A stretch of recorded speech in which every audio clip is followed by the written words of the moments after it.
agak berbeda ya, karena terlalu kecintaan dengan aksara ulu, saya mengapresiasi, saya terlalu terinspirasi sampai membuat uh, baju ini dengan aksara ulu yang memang ciri khas dari salah satu media tulis aksara ulu. Di sini sudah tahu tentang aksara ulu atau baru pertama mendengar aksara ulu? Bisa angkat tangan? Yang baru pertama dengar aksara ulu bisa angkat tangan? Wih, ini menjadi semangat kami dan motivasi kami untuk terus giat melestarikan aksara ulu biar teman-teman bisa tahu aksara ulu. Aksara ulu itu apa sih sebenarnya? Aksara ulu itu adalah tradisi tulis masa lalu khas daerah Sumatera Selatan yang berkembang di daerah uluan. Jadi pada masa lalu wilayah Sumatera Selatan ini sudah terbagi daerah hilir dan hulu. Daerah hilir itu adalah kota Palembang saat ini, yaitu daerah yang memang basicnya perdagangan ya pada masa lalu. Dan juga di huluan, yaitu seperti daerah Lahat, Pagar Alam, dan sekitarnya. Sebelum kita jauh menjelaskan tentang aksara ulu, kita harus tahu apa itu aksara. Aksara itu adalah tulisan, simbol, dan huruf. Pada saat kita sekolah mungkin kita belajar sejarah, itu masa sejarah dan masa prasejarah itu dibedakan tulisan. Kita tahu masa sejarah, masa yang mengenal tulisan, dan masa prasejarah, masa yang belum mengenal tulisan. Dan masa lalu juga di mana peradaban yang maju ialah peradaban yang mengenal tulisan. Lalu daerah huluan, apakah peradaban yang maju? Ya, daerah huluan adalah peradaban yang maju. Aksara ulu ini adalah aksara yang sangat unik. Aksara yang cuma garis 45 derajat, mungkin tadi sudah di setel videonya. Dan keunikan aksara ulu ini juga dalam penyebutan aksara ulu. Ada yang menyebutnya kaganga, kogomo, aksara basema, aksara kombre, dan kalau peneliti barat yaitu dikenal dengan rencong. Dan keunikan aksara ulu juga ada pada media-media tulisnya.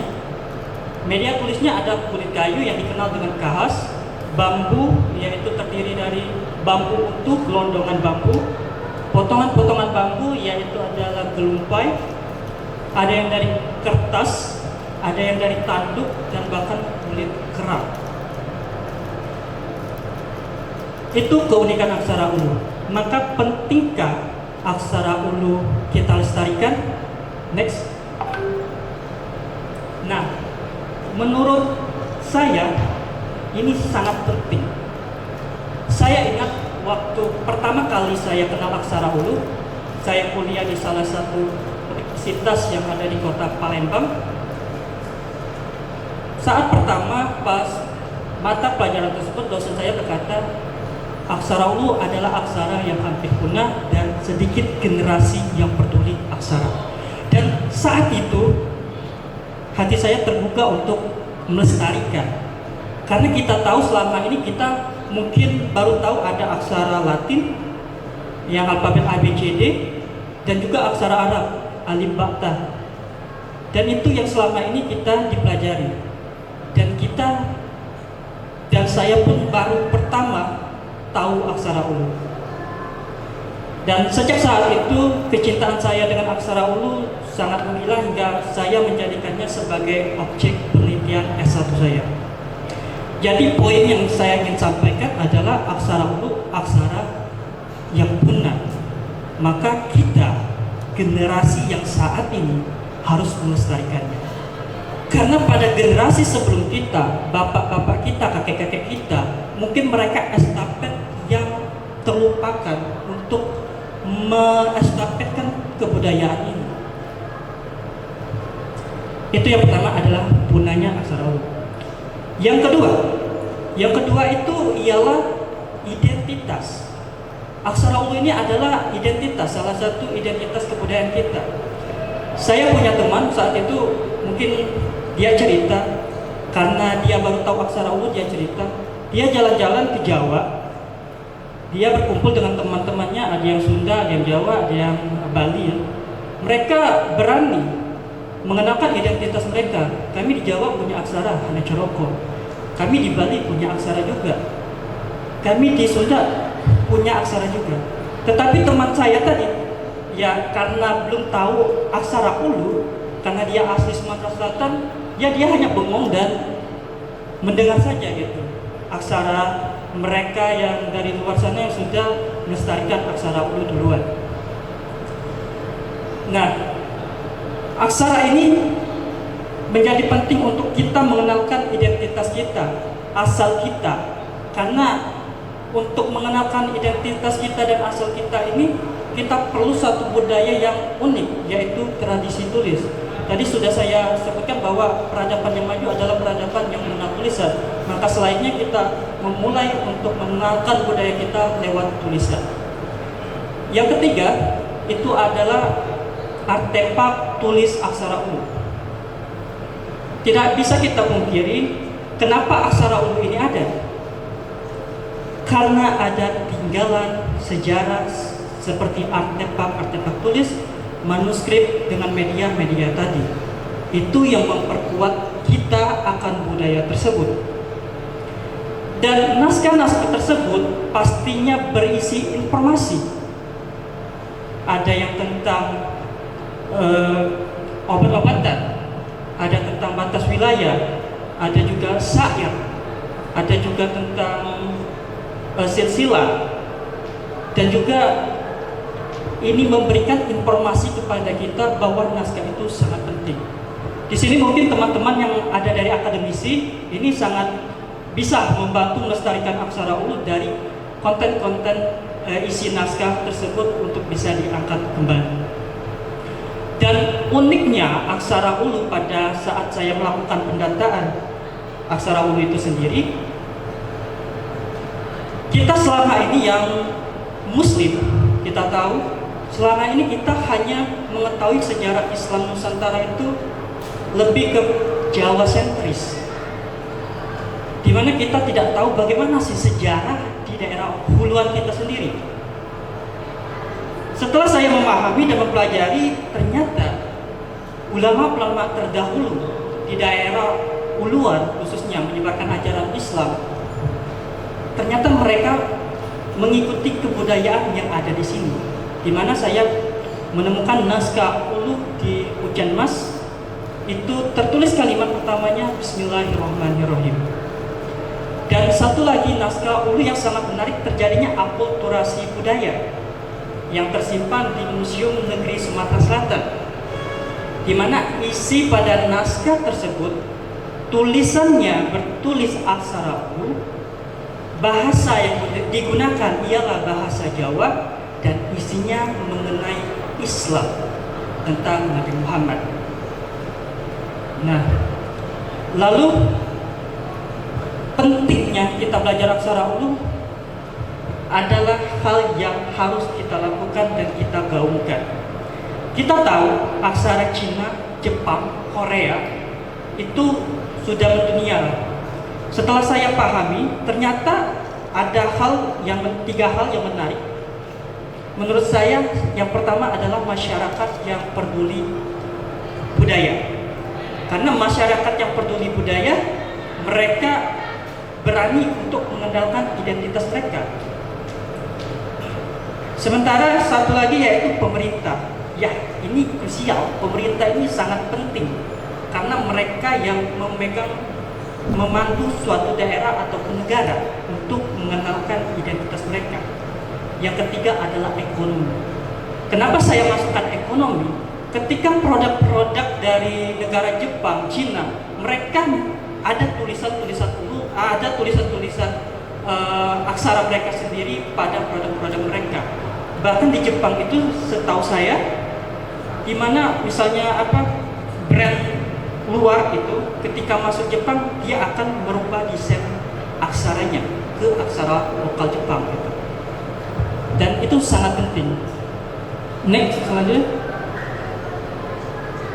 Nah, kita dan aksara Ulu. Dalam hal ini, yang saya maksud kita itu adalah kita yang sekarang dan yang dulu. Kita yang dulu atau generasi-generasi muda masa lampau, mereka berani menciptakan aksara ulu dengan identitas mereka sendiri. Dan mereka pastinya ada rujukan untuk belajar ini. Yang tadi daerah hilir, kita tahu kerajaan yang terbesar di Palembang ini kita tahu Sriwijaya. Dan saya yakin aksara ulu merujuk pada aksara sebelumnya, yaitu aksara Palawa. Nah, dan setelah dia menciptakan aksara ulu, mereka pasti menggunakan aksara ulu itu untuk kegiatan aktivitas mereka, untuk menulis sejarah-sejarah mereka, kebudayaan mereka, ilmu pengetahuan yang ada pada mereka. Dimana kadangkala kita perlu melestarikan aksara ulu adalah karena nilai-nilai pada isi-isi itu perlu kita kaji lagi dan mungkin bisa berguna pada saat ini.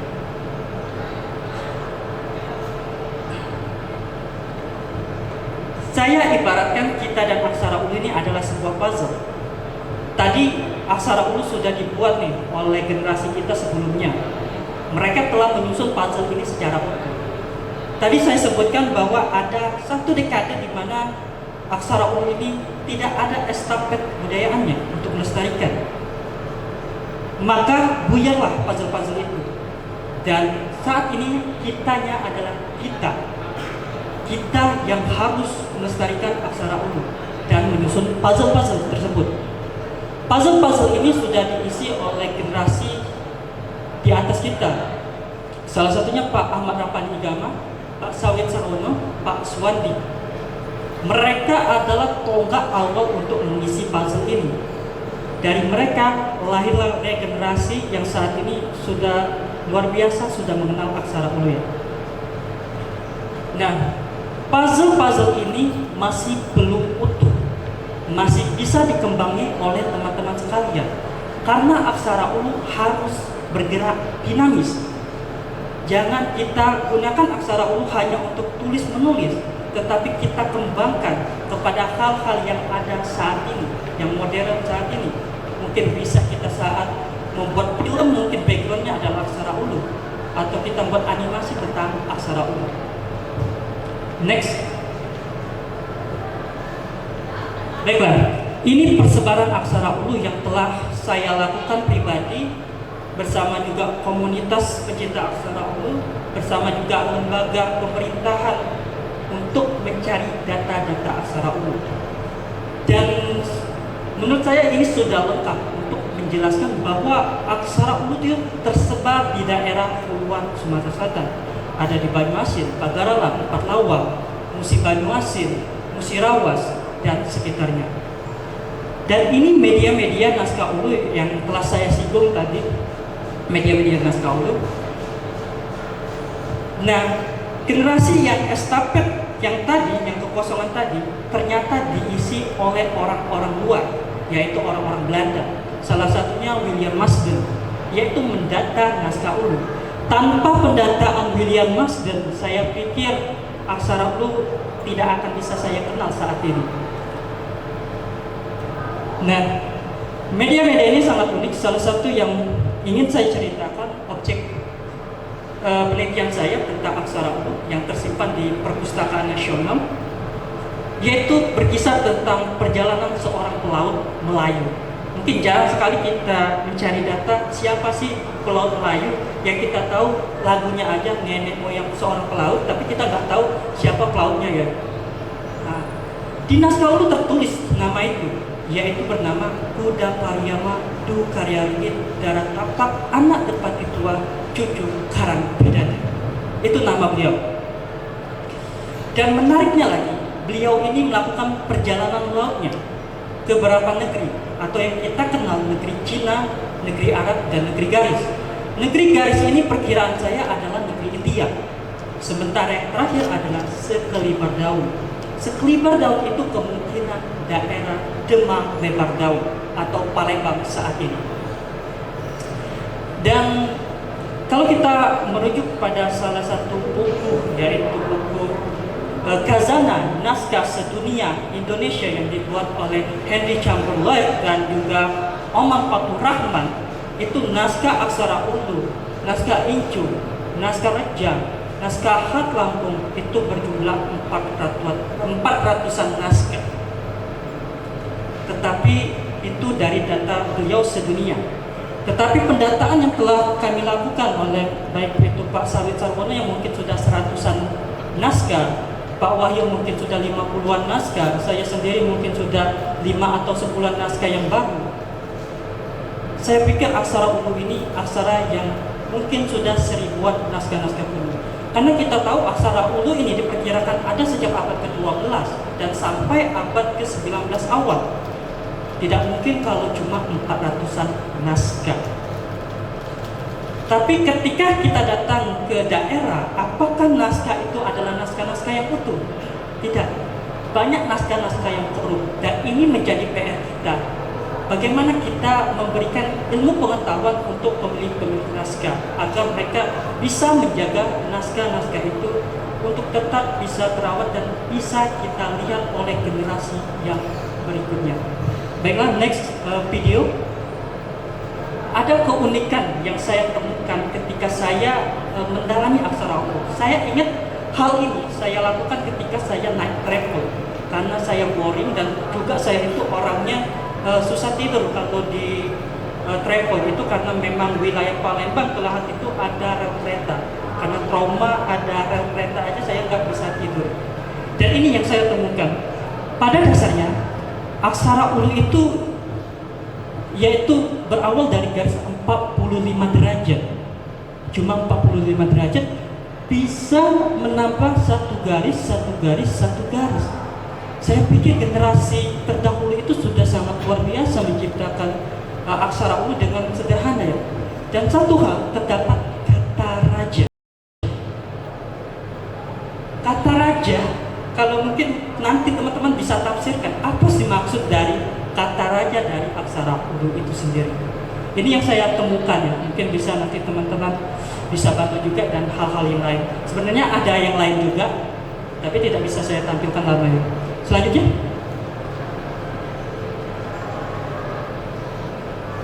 nah, puzzle-puzzle tadi telah perlahan terisi, tapi belum begitu sempurna. Puzzle-puzzle ini baru saya dan perkumpulan coba buat. Nemtek aksara, saya mulai dari pon aksara Ulu. Saya tahu saya bukanlah basic seorang IT. Saya itu adalah akademisi sejarah. Karena terlalu kecintaan dengan aksara Ulu, saya memberanikan diri untuk membuat pon aksara Ulu Sumatera Selatan. Dan alhamdulillah dengan perjuangan dan keinginan yang serius, saya bisa buat pon pertama aksara Ulu sebagai putra daerah Sumatera Selatan. Tidak lama dari saya membuat pon, saya membuat buku pedoman aksara Ulu. Dan buku ini sudah lama saya buat di tahun, setahu saya 2021-an. Ketika itu memang agak lama untuk membuat buku aksara Ulu ini, mungkin butuh waktu 1 tahun. Dan yang saya rasakan saat ini ketika buku ini sudah dibeli oleh teman-teman adalah ada yang mempelajarinya dalam 1 hari bisa belajar aksara Ulu dan tulis aksara Ulu secara langsung, dan itu saya merasa sangat senang. Saya juga dalam hal ini melakukan pengembangan bagaimana belajar aksara Ulu ini biar mudah dipahami.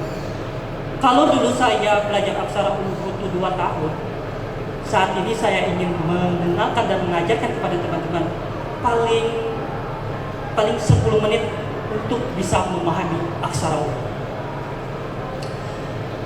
Tidak lama pon dibuat, buku dibuat, saya pun mendapat tantangan lagi.